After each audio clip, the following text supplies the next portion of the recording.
I think the next president needs a brain trust, similar to FDR's brain trust in what he called the War Production Board. Where remember, in World War II, we went from the late 1930s, where we were making about 3,000 airplanes a year, to 1944, where we were making 100,000 planes a year. I mean, that's what we're good at this country. But this was basically coordinated through the government, but it involved private industry as well as the government. We have to figure out how to do the program management and how to make those decisions. And we have to identify the technical and scientific talent and management talent of people who could do it. But I would say these people should be installed in the West Wing of the White House, and they should meet with the president every day with the Secretary of Energy, and that we should be dealing with this problem as if it was the Second World War. I'm not saying that's what's going to happen, but I think if we wanted to solve the energy problem, if we wanted to make a revolutionary change in that, we would have to operate at that level.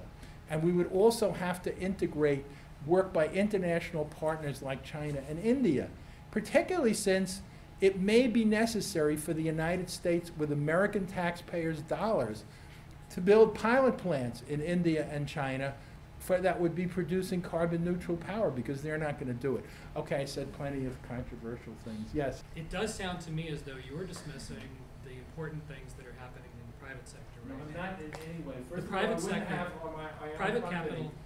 private capital is driving more money into the renewable sector right now by a multiple than what the federal government spends on renewable energy. You're right.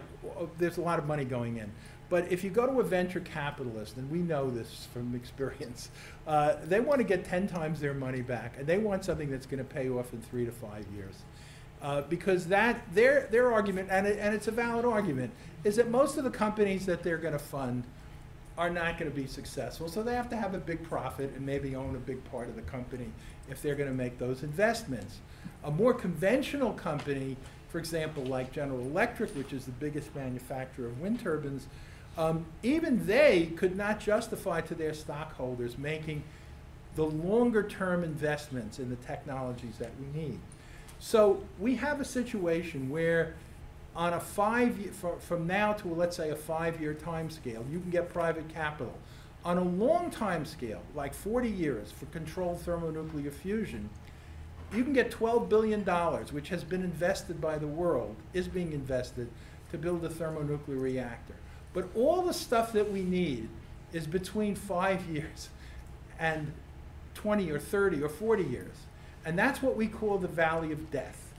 The valley of death is too far out for conventional venture capitalists to put their money in, and too close in for government agencies. I'm on a roll, I'm almost done.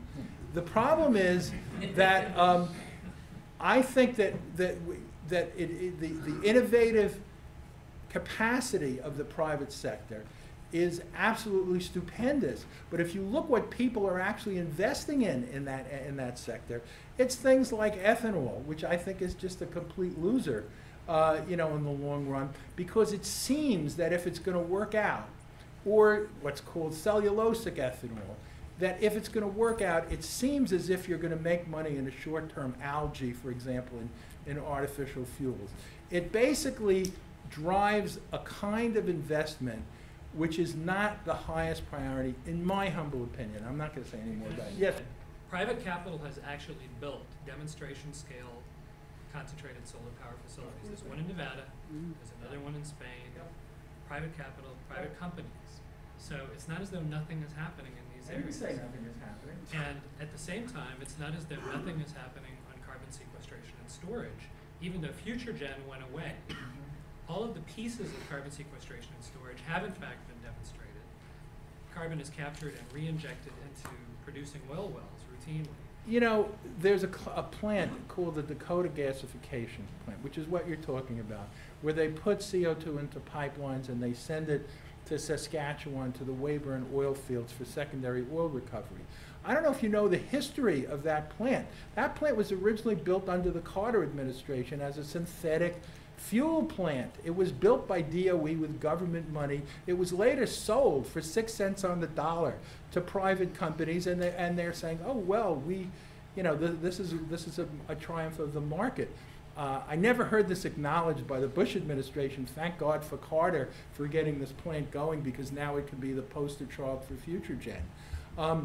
It seems to me that if you look at the technologies that have driven economic growth in the United States and the world since World War II, starting with gas turbines and commercial commercial aviation and large-scale integrated circuits and satellites and satellite telecommunications and nuclear power, whatever its faults, and eventually large-scale integrated circuits becoming applied in computers, in cell phones, and the whole internet, which was supported for 20 years by DARPA, and then another 10 years by the National Science Foundation before it was discovered by the Wall Street Journal, who then claimed it as a triumph of market capitalism.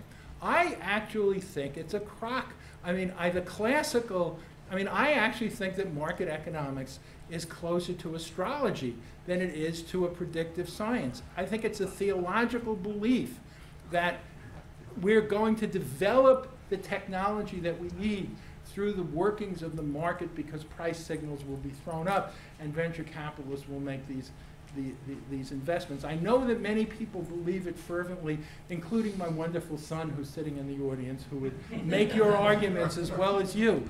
But I don't buy it. I'm sorry, I don't want to spend all the time on it, but it's a major issue and we need to have a national debate about it.